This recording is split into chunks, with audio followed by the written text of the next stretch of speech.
Hey, what's up? What up, Alex? Let's get it. I'm excited to be back. I am too. It's fun having haven't been able to watch as much ball as I would have liked, but it's Yeah, nice that it's nice that we got it back. yeah. So, welcome to episode number 96 of Hoop Talk Fanatics. I'm here with my co host, Chris Cohen, and we are here for another season of jam packed college basketball action.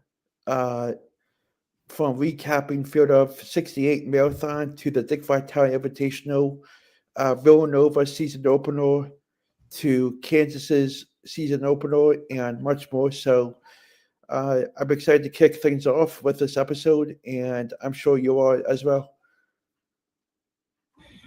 Yes, sir. Yes, sir. It's good to have basketball back. That's all I Yeah, can say. I'm just grateful and ready to get the season going. yeah. So I'm not sure how much of the Field of 68 marathon you tune into, but I I definitely jotted down some notes from a couple of games. So let me know how much of the games you saw. Okay, honestly, not just saw bits and pieces. I unfortunately I didn't wake up. I could have had time for work to watch. I should have woke up early, like you did. I know you did. You texted me, but Yeah. so I didn't really get to watch any of the games. I was able to like look at a little bit like the production, see kind of how they put it together. Field of Hmm. 68 has had some really cool events the past couple of years, and this was a really good way to start the season for them. And I know they have big plans to make it even bigger in the coming season. So, I mean, the Field of 68 is awesome. I feel like all the content they put out is really cool. So it's really neat that they're able to just showcase all these teams because they always do a good job showcasing the mid majors, and Hmm. that's a big part of why me and you love college basketball, and a lot of people do. So it's always super cool that they're able to do that. Yeah. I got some notes from Winthrop's victory, St. John's victory, St. Bonaventure victory, and the Drake victory. What stood out in the Great Winthrop game. game was David Bailey dropped 23 points. He was fantastic offensively. I felt like he definitely brought the energy offensively for Winthrop, and they definitely dominated from the start to finish. They did. They did. They like the states I saw you mentioned Barry already. Because those games always I'm always interested in these events like this. Because I mean, the game tipped at wasn't it like 8 a.m. or something Hmm. like those crazy playing these games in these events, especially to open a season at 8 a.m. That's a getting off to a good start in some of these games is always key. It's Yeah, like in any game, but like especially when you're playing in weird environments like this and super early that your body's just not accustomed to getting going. So it helps when you have a lead guard like Barry who can kind of facilitate things, get some buckets. Um, hmm, so I was just really impressed. I feel like we see Winthrop every year kind of mentioning some stuff. So I'm confident that this will be a fun bunch to watch this season, like they are a lot of years. I was really surprised of how both teams functioned. I know that the wake up call definitely was on the early side, probably like 6 a.m. or something. Oh yeah, it's crazy. Some because I mean a lot of those guys probably have routines that go a few hours before a typical game. So Yeah. it's definitely get out of your routine, but it's just a season opener. It's a fun way to get the season Hmm. going. And I mean all these players are used to playing not like on a college basketball level, but like AAU and all these tournaments. You're playing games super early on the weekends. So most basketball players nowadays are accustomed to that a little bit, but it's just different than a typical college atmosphere. Hmm. Uh, I wrote down Tommy Kamarad finished 4 of 5 from the field. He finished with 10 points. Queens, Yoav, Bowman led the team, scoring 19 points. They definitely looked pretty solid to start the season. They did. They're gonna be. They got a couple fun matchups. I'm pretty sure. Don't they play Villanova that this weekend? Or They am I play them seeing that tomorrow. tomorrow? Okay. Yeah, That'll be interesting. Villanova should be able to take care of business, but got some that's fun matchup. Villanova's home opener. Oh yeah, that'll be a fun one for Villanova. Yeah. Did you get to see any of the St. Bonaventure game? Very minimally. But that was the bits I watched were pretty. Who did I? I mean, Simmons was great, but I didn't get to watch as much of it as I would have liked. But I mean, St. Bonaventure. I'm trying to remember. So I'm still getting. It's so hard now because I don't get to follow it as much closely that I did when I was in college. So, but also just how much the transfer portal and these guys are just switching teams. It always takes me a little bit to get adjusted early in the season, learning who all these players are. Yeah. Katie Charles, a D2 transfer, played phenomenal for the Bonnies, scoring 15 points, 8 rebounds, and 3 steals. Okay. Yeah. I thought they had. Okay, that's who I thought that might be. I knew they had a D2 transfer. Yeah. He was definitely terrific. Buddy Simmons, the second, scored 16 points in the second half. I forget who he plays for. You said Simmons? Yeah, Simmons was on. He's on the Bonnies with him and Charles kind of led the way. Yeah. Big thing, just peeking at this box score, it looks like St. Bonaventure really didn't use much of a bench unit. It looks like I think Mitchell came off the bench, but they played a lot of 5 guys had over 30 minutes and no one else within double figures. So they really liked the group they had and really relied on them. So interested to see how those 5 kind of mesh because playing that many minutes together in the opener isn't a great test because I feel like early in the season coaches are trying to use depth a little more, but they played a handful of guys a few minutes, so they're kind of just trying to piece it in around those main 5 guys they really liked, it looks like. What are your thoughts on the outlook for the rest of the season for the Bonnies? I don't know. It's so hard to judge how the conference is going to be for them, but I feel like they're a pretty good team. They should be able to do pretty well in that conference. I always love rooting for them, especially with Woj being the GM now for them. Always fun. But they've had fun teams a lot over the past decade too. Some really good league guards. They made the tournament before as an at-large even. So like they've done pretty well nationally, all things considered, the past few years. And definitely have the resources to compete in that conference. So I mean, you mentioned Charles and Simmons had some big games. So really, I think those guards can really be very competitive and be one of the better groups or duos or tandems, whatever, in that conference. I think they'll be able to win a lot of games.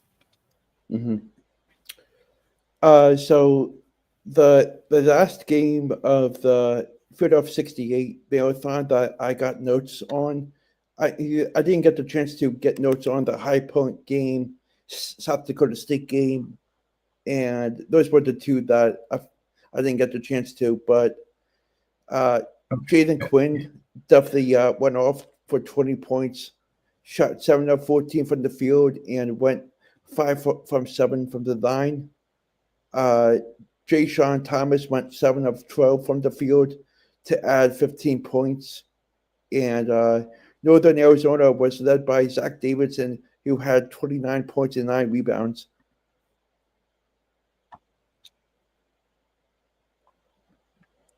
It's big time performance. Yeah, I was just looking. Yeah, Davidson with 29-9. It was always interesting when from the Drake perspective is more like what I think about, and I think what most people take away from that game because you lose a coach, you lose I don't know how many players, but Mhm. most of them, a lot of guys went with them or went elsewhere. I think they have a couple guys returning from last year's team, but can't remember which guys it was. I think a couple of these guys might have been from last year, but they have a lot of new faces. But I mean, they had a couple guys step up and play really well, and I assume Drake's going to be in the mix in that conference like they always are. Mhm. Moving on, Villanova started out the season in Las Vegas, going up against an elite uh, an elite player and a potential first round pick and number one overall, AJ DeBanza, who had 21 points and 6 rebounds and shot 9 of 18 from the floor. Uh, in addition, Richie Saunders added 15 points and 7 rebounds, and Robert Wright III scored 24 points for the BYU Cougars. What were your thoughts on how Villanova went up against this really solid BYU offensive team? It's just BYU is going to be tough to guard for anybody. Like Mm-hmm. I don't know if any team in the country has three that kind of has that backcourt, if you want to call it that, as talented. I mean, Richie Sanders was phenomenal last season in a lot of big moments for BYU, especially in the tournament. He was awesome in the Big 12 tournament. I've watched him a couple years now, seen him in Allen Fieldhouse. I know BYU beat us there a couple years ago. Like, he's been awesome. And then you talk about AJ DeBanza, who put together a really good performance. Going to be one of the top draft picks next year. And then you bring in one of the best transfer guards in the country, Rob Wright, who was really good at Baylor. Mm-hmm. And that's a tough loss for the Bears, but I mean, that's a really good pickup for BYU. Like, those three are really dynamic and I think they can really just score. They have a lot of capabilities for like how they want to do it. I mean, BYU has good players around them. It's not like it's just all those three guys, but when you have those three like kind of offensive engines who can kind of do a lot of different things, like, it's really going to open things up for them. And then they're going to have shooters around those guys and just have some athletes and really play ball. So it was just a tough opener for Villanova. I mean, it's a good test. I think Villanova didn't get a lot of production from some of the guys they were hoping to. I think it was Lindsay, I think I saw had some good moments. But yeah, Wes Lindsay. I mean, Brennan had some boards, but they didn't get a lot of offensive production from the starters. Matthew Hodge had 7 points, 3 rebounds, 1 assist. Duke Brennan had 8 points, 15 rebounds, and 1 assist. Tyler Perkins had 8 points, 9 rebounds, and 2 assists. And Caden Lewis had 5 points and 2 rebounds, plus 3 assists. Okay, yeah. So like it just didn't look like they got. I mean, big performance for Lindsay. He kind of gave him a shot, kind of in that game. I mean, Perkins is a veteran you want to get more out of. Brennan, you'd love to be able to get a little more involved offensively, but that is what it is. Like, they'll get more comfortable as the season goes. But they really need. I mean, Lindsay kind of was that guy last night or Monday, but they just need. I feel like it was an issue for them last year a little bit too. They just didn't quite have enough offensively consistently. So we'll see how they can continue to progress and move forward with these pieces they got. But I mean, a lot of these guys we talked about have had really good moments in the past in college. They just got to be a little more consistent offensively and putting the ball in the basket, which I think they can be. Mm-hmm. So looking at Villanova's schedule, their upcoming games is tomorrow night, the home opener against Queens, and then next Tuesday against Sacred Heart, which is at Villanova. And then they play Duquesne on November 15th at Villanova. And then after that, they have a Big Five Classic campus game against LaSalle. Yeah, those will be some fun matchups. I feel like every year they need a really good non-conference. I mean, BYU's not a Mm-hmm. bad loss at all, but they've got to take care of some of these games. I know the Big Five, all those the Philly schools, those games always are tougher than it might seem to like the outside eye, just because like Yeah, the intensity and like how much those games kind of matter in the city. But I feel like the past couple years they've lost a couple games here, and I think it's really cost them come Selection mm-hmm. Sunday. It's just really put them in a really tough spot heading into conference play. So I Yeah, think they've got to find some like it's early and they have a lot of new pieces, so you don't want to like panic, but like they need to find some sort of offensive consistency. I think like right away and just kind of they got to be able to rely on something because I mean Perkins has played for a few different schools. He's been up and down, but like they've got to have some solid, steady presences. I think to keep them moving.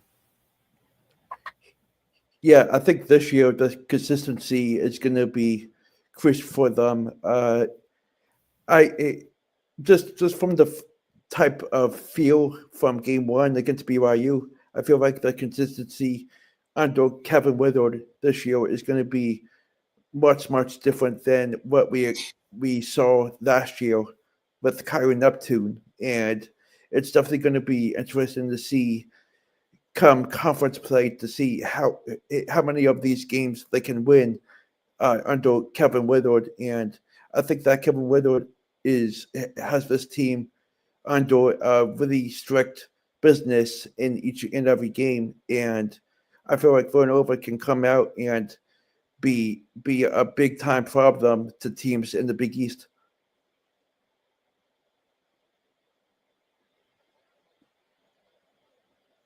I do agree with I agree with that. It's just Hmm.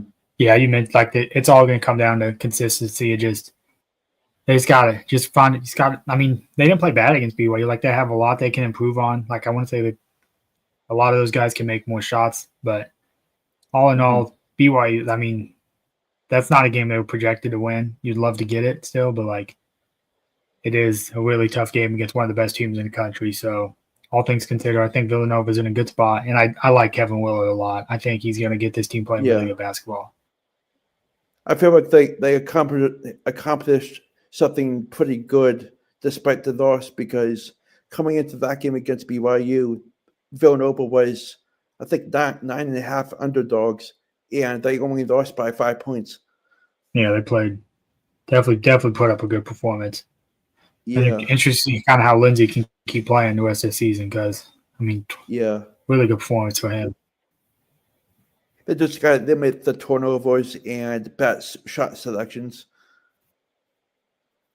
Yeah, it definitely can clean it up a little bit. How many turnovers did they Yeah, have?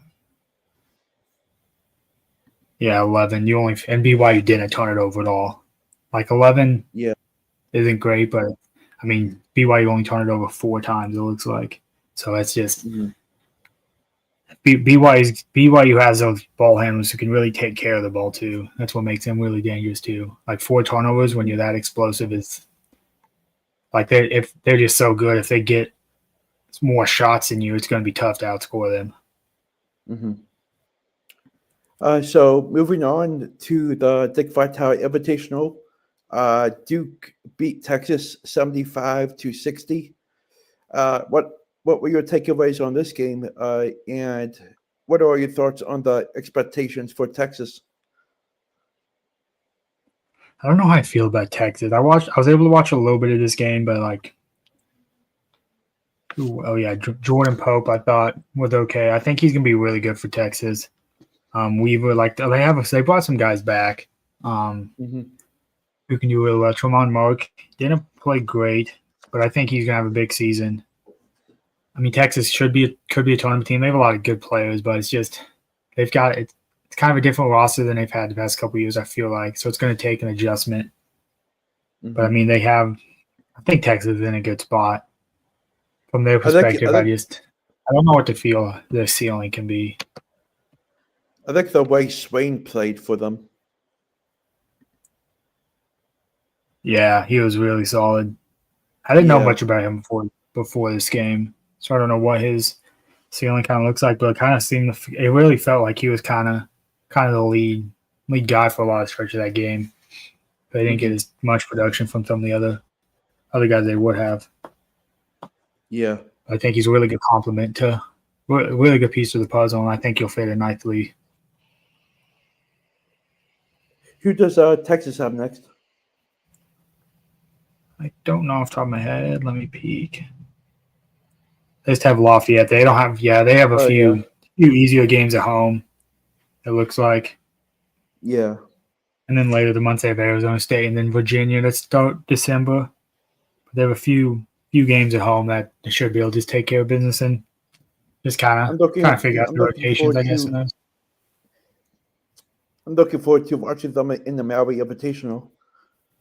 That's what that is. Okay, that's sweet. Yeah. Against Arizona State. Arizona State, yeah.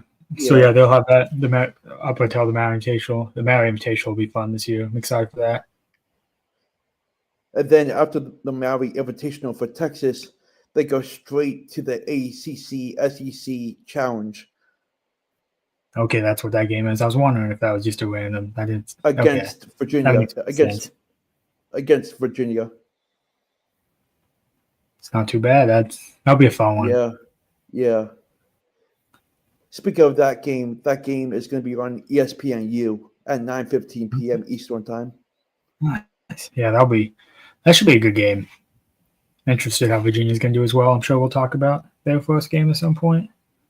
December 3rd is that game. Sweet. Yeah. So moving on, I wanted to let you talk about your Kansas team and how you feel about them coming into the season and about tonight's bad loss.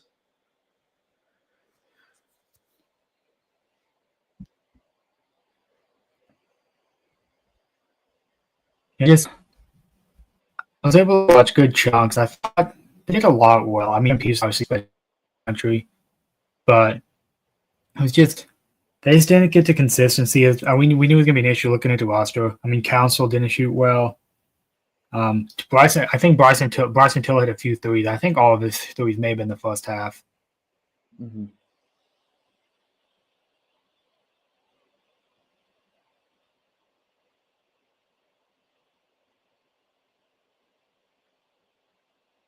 But it's just a lot of different things they can do. But it'll be a fun season. A lot to build on for them, I think. So you just got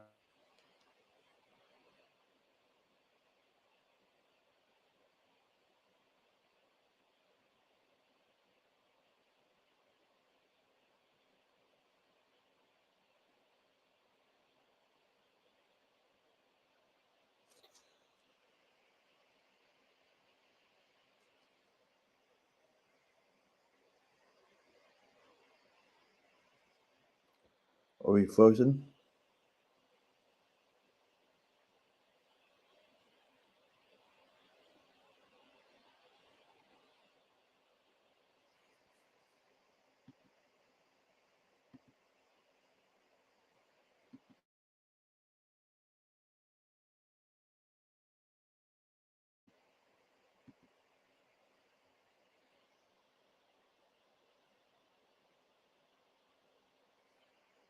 Okay, we have some difficult technical.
Okay, so while we wait for Chris Cohen, I'm just gonna do a rundown for some notable scores around the Big Five Week 1.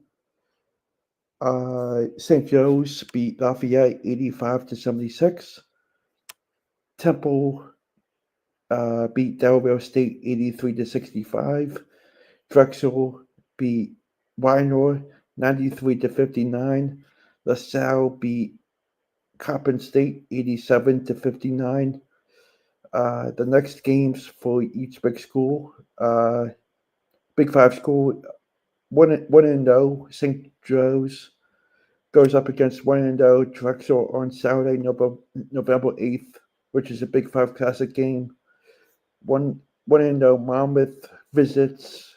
It goes up against 1-0 LaSalle on Saturday, November 8th. And I know we were talking about the Dick Vitale Invitational. Isaiah Evans scored 23 points. And Cameron Buzo had a big second half and finished with 15 points and 13 rebounds. Duke 10 points from Patrick Ngangaba. Texas Dalen Swain had 16 points. While Jordan Pope and Matis, but I don't know how to pronounce his name, but he had 15 points and shot Middle's debut. There was a lot of action that went on during this week's opening week action, and I'm just waiting for Chris Corn to hop on. So please be patient.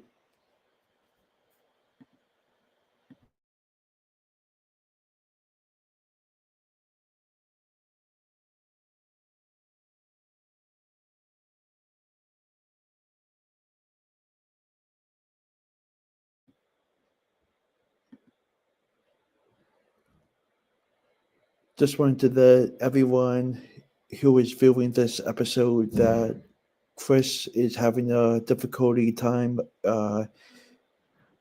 getting a connection.